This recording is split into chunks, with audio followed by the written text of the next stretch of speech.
네, 안녕하세요. 한양대학교에서 왔습니다. 차경진입니다. 기술들이 이렇게 축산의 유통 과정에 얼마나 많이 사용되고 있는지 저도 많이 배울 수 있는 기회였는데요. 지금부터는 우리의 유통의 과정도 중요하지만 우리가 사실 고객을 이해하고 고객의 데이터를 모으지 않으면 실제로 어떤 방식으로 혁신이 되고 이 우리가 디지털 기술로 쌓았던 이 많은 데이터들을 고객에게 어떤 방식으로 경험으로 창출해낼지는 또 다른 문제인 것 같습니다. 저는 뭘 하는 사람이냐면요. 빅데이터를 하는 사람인데 주로 고객을 이해하고 공감하고 그들에게서의 잠재 욕구와 페인 포인트를 기반으로 디지털의 경험을 만들어내는 사람입니다. 그래서 오늘 짧은 시간이지만 제가 그동안에 만들었던 그런 사례들을 같이 한번 공유하면서 생각해 보면 좋겠습니다. 그래서 제가 준비한 컨텐츠는 진짜 데이터로 고객의 마음을 읽어낼 수 있을까? 그리고 데이터 기반으로 디지털 세계에서 어떤 경험들을 우리 축산 유통에는 활용할 수 있을지 제가 생각한 것들을 좀 말씀드릴 수 있을 것 같습니다. 과거에도 고객을 이해하기 위한 노력들은 있어 왔습니다. 디자인 띵킹, FGI, 마켓 리서치 이런 방법들도 있어 왔는데요. 근데 그런 방법들은 우리가 생각할 수 있는 가설을 확인하는 용도로는 좀 괜찮은 방법이었는데 지금 디지털 세대에서 우리가 타겟팅 해야 되는 고객들은 그들의 욕구가 맥락이 점점 달라지고 있고 좀 더 개인화된 right 메시지의 right 타이밍에 우리가 이들의 경험을 건드릴 수 있는 방법은 없을까? 그러려면 우리가 생각지 못했던 고객군을 찾아내고 생각지 못했던 맥락을 찾는 데 있어서 데이터를 쓰면 되지 않을까 해서 시작하게 된 프로젝트라고 보시면 될 것 같습니다. 즉, 그동안의 많은 빅데이터 프로젝트들이 주로 우리 고객은 어떤 사람이지? 그래서 정규 분포에 있으면 좀 큰 고객들 세그만 봤다면 지금 제가 보여드리는 것들은 사실 큰 세그만 보면 굳이 빅데이터 분석을 하지 않아도 이미 알고 있는 것들만 확인하는 데는 괜찮습니다. 그런데 그렇게 데이터는 가치를 발현하지 않고요. 사실 데이터는 우리가 생각지 못했던 아주 세그먼트는 작아요. 하지만 점점 늘어나고 있는 우리의 고객군 그리고 그들의 특이한 맥락 이런 것들을 찾는 데 있어서는 빅데이터가 유용하다고 할 수 있습니다. 그런데 빅데이터, 즉 우리 클라우드에 쌓이고 있는 데이터가 과연 다 가치가 있을까요?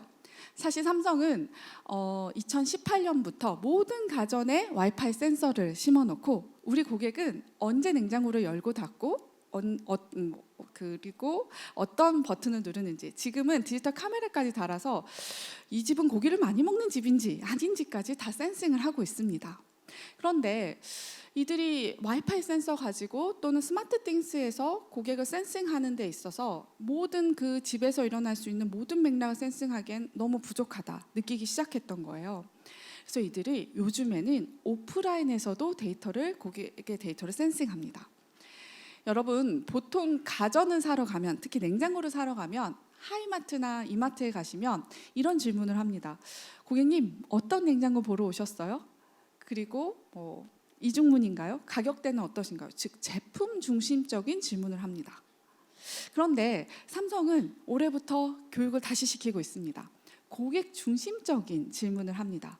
예를 들면 고객님 일주일에 집에서 몇 끼나 드시나요? 그리고 고객님 육식을 주로 드시나요? 채식을 주로 드시나요? 그리고 예를 들면 아이가 몇 살 아이가 몇 명이 사나요? 몇 가구가 사나요? 이런 거에 따라서 고객의 라이프 맥락에 따른 추천을 해주는 겁니다. 즉 질문의 관점조차도 제품 중심이 아니라 고객 중심으로 바뀌고 있고 그 맥락을 센싱함으로써 해서 이들에게 경험 설계를 해나가고 있는 것이죠. 그래서 같은 냉장고를 사도 저희가 얼마 전에 같이 협업했던 건 푸드 스타일러의 가치였는데요. 실제로 차경진이라는 사람에 맞게 이 푸드 스타일러가 추천이 되고 경험이 더 깊어지려면 이들의 데이터를 어떻게 쌓을지를 고민하고 있는 것입니다.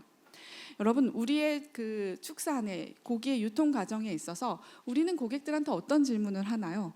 아니면 질문조차를 하지 않는 건 아닐까요? 그냥 그들이 원하는 고기가 있고 그냥 그것을 주는 그런 방식이라면 우리가 사실 이분들한테 맞는 이 수요에 맞는 예측을 통해서 더 좋은 품종이 맞는 지역에 갈 수 있도록 하려면 데이터를 계속 쌓아야 되고 이분들한테 하는 질문조차도 제품 중심적이 아니라 고객의 상황과 맥락에 맞는 추천과 서비스들이 디지털 세계에서도 오프라인 세계에서도 이루어질 필요가 있습니다. 제가 처음에 했던 프로젝트는 사실 BTS의 아미였습니다. 여러분 아미 잘 아시죠? 혹시 모르시나요? 아미는 오프라인 세계의 모습과 온라인의 세계의 모습이 굉장히 다릅니다. 그래서 전통적인 리서치 방법이 저는 고객의 마음을 읽기에 옳지 않다고 생각을 했는데요. 그 결정적인 이유가 아미는 오프라인의 세계에서는 굉장히 조용한 여고생인데 온라인의 세계에서는 매우 적극적으로 움직이는 액터입니다. 그들은 BTS가 상을 받게 하기 위해서 아주 조직적으로 디지털 세계에서 움직이는데, 예를 들면 지난 1월에 LA 스테디움에서 BTS 콘서트를 할 때는 이들이 모여서 논의를 합니다. 이번 기회에 우리가 BTS의 가치를 확 높여주자. 그래서 우리가 콘서트를 못 보는 한이 있더라도 쓰레기를 줍는 아미부터 교통정리를 하는 아미까지 굉장히 조직적으로 움직였고, 실제로 미디어에서도 BTS의 아미는 달랐다, 이렇게 기사가 쏟아지기 시작했습니다. 여러분, BTS의 지금의 성공이 BTS가 너무너무 잘나서일까요? 그거보다도 BTS가 말했던 것처럼 사실 아미가 만들어낸 가치입니다. 근데 제가 이런 이야기를 하면 많은 분들이 그건 연예인과 팬의 관계지 어떻게 기업과 그리고 고객과의 관계가 그런 관계가 될 수 있나요? 라고 말씀하실까 봐 제가 다른 예를 한번 들어드려 보겠습니다. 여러분, 제가 어느 날은 조그만한 대구 지역의 중소업체였는데 자문을 해드리고 제가 돈을 안 받고 2시간 동안 자문해드렸는데 다음날 딸기를 보내셨더라고요. 엄청 맛있는 딸기를 보내셨어요. 근데 딸기 하나하나리 정말 큽니다. 보통 마우스처럼 크는데 지금 생각하면 킹스베리였던 것 같아요. 그래서 하나하나리 예쁘게 포장돼 있고 큰 박스에 리본까지 묶어서 왔는데 한 입 베어 먹는 순간 내가 지금까지 먹은 딸기는 딸기가 아니구나, 너무 감동이 돼가지고 나도 진짜 감사한 분한테 이런 감동을 주고 싶다라고 해서 이 사이트에 한번 들어가 봤어요. 그랬더니 제가 경험한 딸기처럼 정말 인생 한라봉, 우리나라의 진짜 명품 꿀, 정말 고기도 정말 품질 좋은 거, 이런 것만 있는 거예요. 야, 이 사이트의 상품 MD는 진짜 미친 실력인가 보다라고 생각을 했거든요. 이 상품의 MD는 누구일까요, 여러분? 바로 고객이었습니다. 이 사이트에는 발굴 중이라는 섹션이 있습니다. 고객이 잊지 못할 물건이나 상품을 만나면 여기에 올립니다. 안 올릴 것 같죠?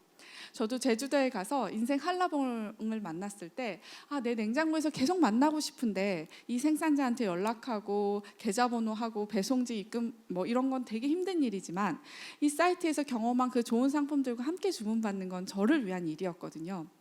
어느 순간 제가 이 사이트에 시간과 에너지를 쓰는 거예요. 가끔은 발굴 중이라는 섹션에 정말 별로인 상품을 올리는 고객들이 가끔 있습니다. 그러면 적극적으로 싫어요를 누릅니다. 그리고 진짜 괜찮은 물건이 있다 그러면 빠르게 상품 MD가 생산자랑 계약해서 들어오게 해야 되기 때문에 적극적으로 하트를 누릅니다. 저는 이마트에 말해줘봤자 해주지 않거든요. 근데 이 사이트에는 발굴이라는 섹션에 사진만 찍어서 올리면 이 사이트에서 내가 원하는 상품을 주문할 수가 있어요. 자, 여러분, 이 사이트의 가치는 누가 만들어내고 있는 거죠? 고객이 만들어가고 있는 겁니다. 많은 기업들이 아직도 우리는 고객을 위해서 이런 가치를 만들었어, 고객님, 고객을 위한 가치 창조를 외치고 있습니다. 아니요, 디지털 세계에서 먹히는 경험은요, 고객이 시간과 에너지를 쓰고 참여를 할수록 더 깊어지는 경험을 통해서 고객에게 의한 가치가, 사실 그러한 패러다임을 만드는 게 굉장히 중요합니다. 고객이 참여하고 상호작용을 할수록 더 깊어지는 경험을 만들어내는 것들에 지금 많은 기업들이 열을 올리고 있습니다. 저는 그렇다면 고객이 참여하게 하고 고객이 여기에 매력을 느끼고 내가 이 상품과 이 사이트의 이 플랫폼의 가치를 만들어내게 하려면 어떻게 해야 될까? 그러려면 이들의 맥락을 알아야 되고 의미를 알아야 되고 이들한테는 어떤 페르소나들이 있는지를 봐야 돼요. 그러니까 고기를 사는 사람도 페르소나가 다 달라요. 맥락이 다 다르고 소비 패턴도 다 다르죠. 저희 아버님과 저희가 다른 것처럼. 그러면 어떻게 데이터로 이런 고객군을 찾아낼 수 있고 이들의 맥락을 찾아낼 수 있는지 아주 시간은 짧지만 아주 간단하게 준비를 한번 해봤습니다. 여러분 혹시 STP라는 전략 아시나요? 세그멘팅, 타겟팅, 포지셔닝. 이건 아주 전통적인 방법인데요. 그런데 여러분 과연 판교에 사는 40세 워킹맘은 다 똑같은 잠재 욕구와 페인 포인트를 가지고 있을까요? 다 차경진하고 똑같은 잠재 욕구와 맥락이 있을까요? 과거에는 사는 곳이 비슷하고 소득이 비슷하면 비슷한 욕구와 비슷한 패턴이 보였어요. 그런데 요즘 특히 오는 디지털 세대들 그리고 지금의 많은 사람들은 생각보다 굉장히 다양합니다. 거기서 대중성을 찾기가 굉장히 어렵습니다. 그래서 예전에는 피자 가게나 냉장고나 뭐 이런 것도 하나의 대중성 있는 걸로 밀어붙이면 매스 마케팅으로 먹혔었거든요. 근데 더 이상 이 매스 마케팅이 잘 안 되는 거예요. 그러면 여기서 어떻게 가야 되나? 올해 제가 만났던 많은 마케팅 부서는 그 전략 보고서에 뭐가 적혀 있냐면 마이크로 세그멘팅 전략 이렇게 많이 적혀 있습니다. 즉 과거의 고객을 지오그래피컬리 데모그래픽을 봤다면 그걸 더 잘게 쪼개서 보자. 그래서 마이크로 세그멘팅 전략까지는 갔는데 사실 저는 더 가야 된다고 생각합니다. 뭐죠? 바로 하이퍼 퍼서널라이제이션, 초개인화죠. 여러분 한번 생각해 보세요. 제가 더현대랑 같이 협업을 했었을 때였어요. 더현대 같은 경우는 고객을 세그멘팅 할 때 여기 와서 어떤 걸 소비하는지, 즉 소비력, 그 다음에 데모그래픽한 정보 이런 걸로 고객을 나누고 VVIP, VIP 이렇게 나눈 다음에 똑같은 쿠폰과 메시지와 컨텐츠로 각각의 등급과 상호작용을 합니다. 그런데 생각해 보세요. 차경진이라는 사람이 주중에 아이를 드롭해주고 유치원 아이를 드롭해주고 거기 있는 학부모나 친구랑 같이 백화점에 가는 차경진과 주말에 아이들과 같이 문화센터 들렸다 더현대를 가는 차경진이 똑같은 맥락과 소비력과 가는 샵이 같을까요? 완전 다릅니다. 소비력도 다르고 가는 샵도 다르고 고기를 고르는 기준조차도 맥락에 따라서 매우 다르기 때문에 지금 데이터를 다시 쌓고 있습니다. 과연 이 고객들은 시간과 장소와 역할과 누구랑 같이 오느냐에 따라서 어떤 소비 패턴을 다르게 보이고 있는지 그거에 따라서 주중에는 그에 맞는 쿠폰과 그에 맞는 컨텐츠로 상호작용을 하고 주말에는 또 다른 맥락으로 경험을 주는 것이죠. 그러한 하이퍼 퍼서널라이제이션이 지금 중요해지고 있습니다.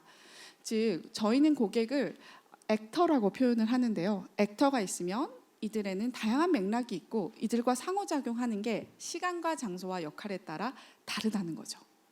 이게 좀 잘 이해가 안 되실까 봐 제가 최근에 하는 프로젝트를 한번 소개를 시켜드릴게요. 요즘 디지털 세대들은 TV를 안 봅니다.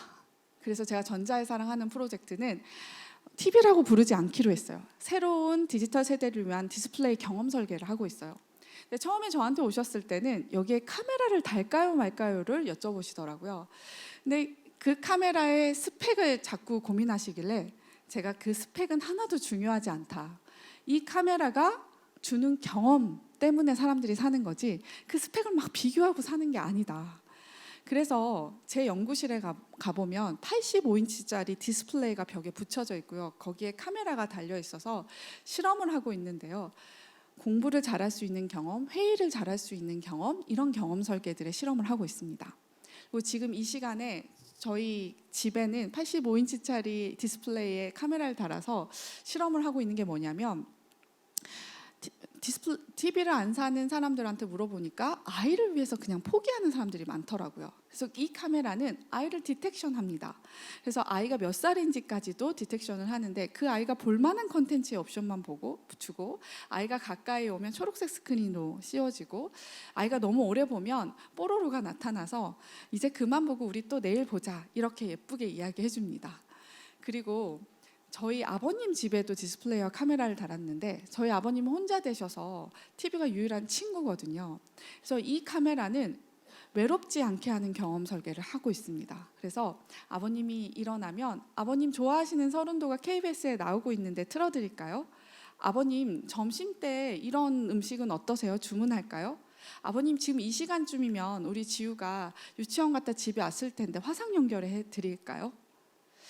자, 전혀 우리가 생각했던 TV랑은 다르죠. 제가 제 이야기를 하고 있는 이유는 이 차경진이라는 사람에도 과거에는 하나의 시장만 존재했다고 이해하고 그렇게 전략을 짰다면 이제는 시간과 장소와 역할에 따라서 이 안에는 다중의 시장이 존재합니다.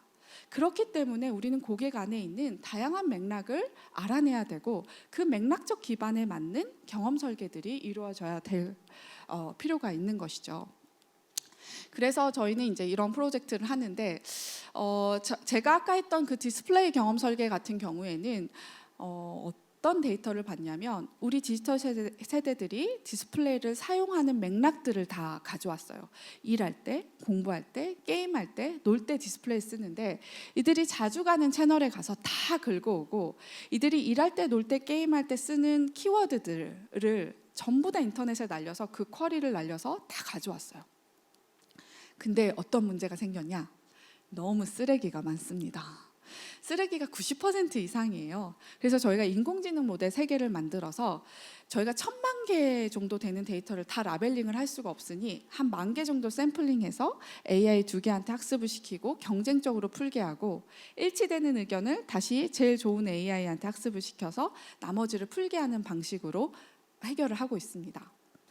저는 AI는 물론 다 좋지만 사람이 반복적으로 페인풀하게 하고 있는 영역에는 매우 AI가 효과적인 것 같습니다.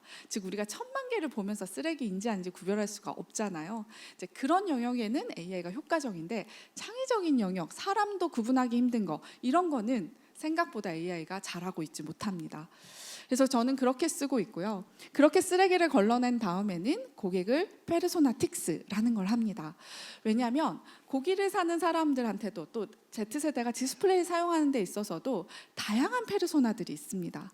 그 페르소나들을 나누는데 보통은 AI 대학원에서는 실루엣 지수나 이런 걸로 얼마나 세그들이 잘 차별화되지 이런 지수만 보는데 저희는 실제로 개인화된 경험을 할 수 있을 만큼 이 기업이 얼마나 준비되어 있는지에 따라서 자릅니다. 그렇게 마이크로하게 자르고 난 뒤엔 그들에게 보이는 토픽, 맥락이 뭐가 있는지 토픽 모델링을 하고요. 그다음에 디자인 띵킹의 커스터머 저니 맵처럼 그들의 맥락 그리고 이 맥락을 언급한 고객들의 감성은 어떤지 딥러닝 기반으로 감성 분석을 합니다. 보통 디자인 띵킹에서는 이걸 관찰해서 주관적으로 적거든요. 그래서 이거를 좀 정량화하려고 했었고 결정적으로 저희가 보통 이런 프로젝트를 하면 예를 들어 고기를 하는 소비자들의 다양한 페르소나, 그들의 맥락을 찾으면 보통 200개, 300개의 맥락이 찾아집니다. 근데 그 맥락적 기반을 다 설계를 할 수가 없기 때문에 X축은 뭐냐면 해당 맥락의 중요도예요. 오른쪽으로 갈수록 해당 맥락의 토픽이 빅데이터에서 많이 보이고요. Y축은 중간을 기준으로 위로 올라갈수록 우리 고객은 아주 그 맥락에서 긍정적인 감정을 느끼고 밑으로 내려갈수록 굉장히 페인풀한 고통을 느낍니다. 그래서 A, B, C, D 중에 저희는 어느 영역을 먼저 디자인할까요? 바로 D 영역입니다. 해당 맥락이 매우 중요한데도 불구하고 아직 우리 고객이 페인풀하게 느끼는 우리 고객의 난제죠. 고기를 사는 데 있어서 항상 어떤 잠재 욕구가 있었고 어떤 풀리지 않는 문제가 있는 것들을 먼저 저희는 맥락 매핑을 통해서 경험 디자인을 하고 있습니다. 그런데 딱 여기까지가 데이터와 인공지능이 도와주고요. 사실 그 다음은 사람이 그 재료를 가지고 개인화된 경험을 설계를 해야 되는데 제가 프로젝트를 해보니까 아무리 제가 앞에서 고생을 했어도 뒤에가 입체적으로 잘 디자인되지 않으면 이게 별게 아니게 돼버리더라고요. 그래서 제가 뒷부분을 굉장히 고민을 많이 했습니다. 그렇게 해서 저희가 했었던 게 바로 이 입체적으로 경험을 설계하는 건데요. 4가지의 입체적인 차원이 있습니다. 그 개인에 대해서 우리가 데이터를 쌓아서 딱 라이트 타이밍에 라이트 메시지를 줄 수 있는 개인화된 정신적인 경험의 세계. 그 다음에 이들이 보고 싶어하는 정보가 있어요. 그거를 인포메틱스 기술이나 그래프를 통해서 아주 선명하게 보여주는 경험. 그 다음에 이들은 디지털 세계에 서로 만나고 싶어해요. 비슷한 페인이 있는 사람들끼리 서로 공동 구매도 하고 싶어 하고요. 서로 함께 정보를 나누고 싶어 하기도 하고요. 이런 문화적인 세계를 디지털 세계에서 어떻게 줄 건지, 시스템적인 세계는 제품 간의 연결, 데이터 간의 연결, 다른 생태계와의 연결을 통해서 줄 수 있는 경험 설계인데요. 이런 것들을 입체적으로 해 나가고 있는데, 시간 관계상 제가 카카오뱅크의 사례만 설명을 한번 드려보실 수 있을 것 같습니다. 즉, 이 네 가지 공간을 카카오뱅크랑 했던 프로젝트 중에 여러분 카카오뱅크에 어쩌다 가입하게 되셨어요? 네? 그냥 카카오톡하고 연계돼 있어서 카카오톡과의 연동성을 무시할 수가 없죠. 그건 바로 아까 제가 앞에서 말씀드린 시스템적인 세계입니다. 즉, 플랫폼 간의 연결, 생태계 간의 연결을 통해서 빠르고 쉽게 계좌번호가 없어도 카카오 아이디만 있어도 할 수 있도록 연동성은 시스템적인 세계라고 할 수 있습니다. 또 왜 가입하게 되셨나요? 사실 카카오톡의 모든 가입자가 카카오뱅크의 고객이 된 건 아니거든요. 가입하게 된 계기를 잘 생각해 보시면 좋을 것 같은데, 또 어떤 분들은 저한테 이야기하시더라고요. 교수님, 공인인증서 없이도 계좌를 오픈할 수 있고 대출이 너무 쉬워요. 은행에 갈 필요도 없어요. 그렇게 물리적인 세계에서 더 빠르고 더 선명한 경험을 주는 것들에 굉장히 신경을 썼었습니다. 그런데 사실 카카오뱅크의 성공은 물리적인 세계와 시스템적인 세계 때문만은 아닙니다. 더 중요한 이유는 사실은 문화적인 세계와 정신적인 세계에 있었는데요. 먼저 문화적인 세계, 혹시 뭐가 생각나시나요? 맞습니다. 저는 교수된 지 12년 차인데 아직도 막내입니다. 그래서 아직도 총무를 하고 있고 개모임 통장을 관리하고 있는데 교수님들한테 돈 받아내기 정말 힘들거든요. 근데 이 n분의 1이 되더라고요. 그리고 모임 통장 이런 것들이 가능해서, 또한 코로나 때에는 계좌번호가 없으면 막 전화해서 저 대신에 좀 내주실 수 있어요? 막 이렇게 했었어야 됐는데, 지금은 계좌번호가 없이도 따뜻한 봉투에 편지까지 써서 제가 축의금과 조의금을 마음을 전할 수가 있는, 이 사람들과의 관계적에서 오는 문화적인 맥락을 이해했기 때문에 사실 많은 사람들이 빠르게 접할 수가 있었습니다. 최근에 카카오뱅크가 신경 쓰고 있는 부분이 정신적인 공간입니다. 혹시 뭔지 아실까요? 여기 한양대 친구들은 많이 알고 있더라고요. 우리 애들은 지갑을 안 가지고 다닙니다. 대부분 막 삼성페이 이런 것들을 쓰고 막 이러고 다니는데, 어느 날 저희 언니도 삼성페이를 쓰는데 그 커피숍에서 나오다가 계산을 하는데 카드를 내놓는 거예요. 언니 카드 안 가지고 다니잖아 라고 했더니, 야, 이건 좀 예쁘잖아 라고 하더라고요. 라이언의 귀여움입니다. 정말 카카오는 지금도 카드를 더 예쁘게 만들려고 신경 쓰고 있습니다. 왜냐하면 지갑을 안 가지고 다니는 디지털 세대들한테 이건 소장각이야. 이거는 반드시 모아야 되는 필수 아이템이야. 그래서 아이들이 핸드폰 뒤에 카카오의 예쁜 카드를 넣어놓고 다니기 시작했고, 이제 그러면서 더 예쁘고 더 거기에 돈을 들여서 정신적인 세계를 또한 건드리고 있습니다. 입체적으로 고객을 이해하는 것도 중요하지만 그 맥락하고 연결지어서 경험을 디지털 세계에서 그들의 내면의 세계와 외면의 세계, 집단의 세계와 개별적인 세계를 어떻게 건드릴 건지, 이런 것들이 매우 중요할 것 같은데요. 제가 짧지만 이거를 만약에 축산 디지털 경험에 적용해 본다면 어떻게 할 수 있을까, 짤막하게 정리를 한번 해봤습니다. 더 깊은 경험에 있어서는 이 고객의 취향과 이 가격에 맞는, 또 내가 하고 싶은 요리가 있는데 그 요리에 맞는 육종을 좀 추천해 줄 수 있으면 얼마나 좋을까, 이런 생각도 한번 고객 관점에서 해볼 수 있었고요. 선명한 경험은 저는 항상 궁금하거든요. 이 고기가 과연 어느 환경에서 어떻게 자랐을까? 실제로 나는 유기농이라고 샀고 무항생제라고 샀는데 이게 진짜일까? 이런 생각도 들어봤습니다. 그래서 상품의 유통 과정을 좀 더 선명하게 공유될 수 있으면, 백화점에서는 요즘 그런 유통 과정을 선명하게 보여주려고 하더라고요. 그래서 등급 정보, 이력 정보, 가격 구조를 좀 더 투명하게, 아까 굉장히 많은 디지털 기술로 이게 지방이 많은지 육종이면 품종을 이렇게 AI로 디텍션하는 그런 것들이 우리만 아는 게 아니라 그게 고객한테 데이터의 연결로 어떻게 잘 선명하게 공유만 될 수 있으면 그게 사람들의 맥락을 건드리는 경험이 될 수도 있을 것 같습니다. 그 다음에 문화적인 세계입니다. 구매자와 유통업계, 판매자를 직접 연결하는 것들, 고객들끼리 함께 공동 구매를 할 수 있는 것들, 사람들 간의 연결과 뭐 파티를 하는 사람들끼리 크리스마스에 저는 이 기억이 나요. 호주에 있을 때 그 크리스마스 때 그 뭐라 그러죠? 그 고기를 주문할 때 그 교회에 있는 사람들이랑 다 같이 공동 구매를 했던 기억이 나요. 그래서 또 같이 파티를 했었고 뭐 이런 기억들이 나는데 그런 문화적인 맥락들을 좀 이해하면 어떨까?